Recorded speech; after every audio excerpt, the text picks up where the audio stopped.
është një super e martë për zgjerimin dhe Shqipëria është pjesë e saj. I mbyllëm kapitujt për kërkimin shkencor, për arsimin, kulturën dhe po kështu dhe marrëdhëniet e jashtme. 3 përfunduan, kanë mbetur edhe 30 të tjerë. Këto janë fusha ku Shqipëria është tashmë pjesë e familjes evropiane praktikisht. Shqipëria ka qenë në përputhje të plotë me politikën e jashtme të BE-s për shumë vite tashmë. Të universitetet shqiptare janë pjesë e rrjetit të kërkimit të inovacionit evropian. Vendet që marrin pjesë në Horizon Europe dhe më shumë se sa 50.000 studentë shqiptar kanë marrë pjesë në Erasmus Plus, që shpreh se programi nisi në 2014. Përgëzime të gjithë miqve tanë shqiptar për punën e tyre dhe për këtë arritje.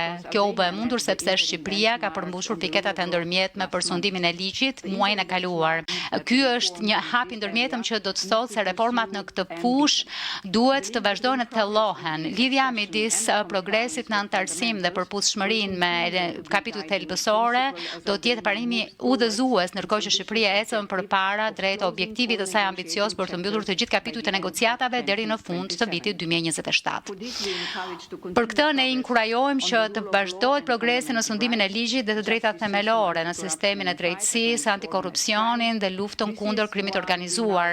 Japse tashmë ne mbështetemi te Shqipëria për të vazhduar e këmbgulur për reforma thelbësore dhe të marrë këto vendime në mënyrë transparente, gjithëpërfshirëse, dhe kjo duhet përfshirë gjitha forcat politike, shoqërinë civile dhe publikun e përgjithshëm. Dhe duke folur për publikun e përgjithshëm, kemi rezultatet e reja të sondazhit ton të perceptimit. Në Shqipëri 92% të qytetarëve janë në favor të antarësimit të Shqipërisë në BE. 94% e qytetarëve mendojnë se antarësimi do të sjellë më shumë avantazhe e dizavantazhe dhe 93% i besojnë Bashkimit Evropian, rezultati më i mirë nga gjitha vendet kandidate. Reformat që i shërbejnë Shqipërisë mund të kenë sukses vetëm nëse të gjitha ata që janë të prekur kanë shansin të dëgjohen dhe të përfshihen, dhe kështu antarësimi në BE shndrohet në proces transformues për kandidatët.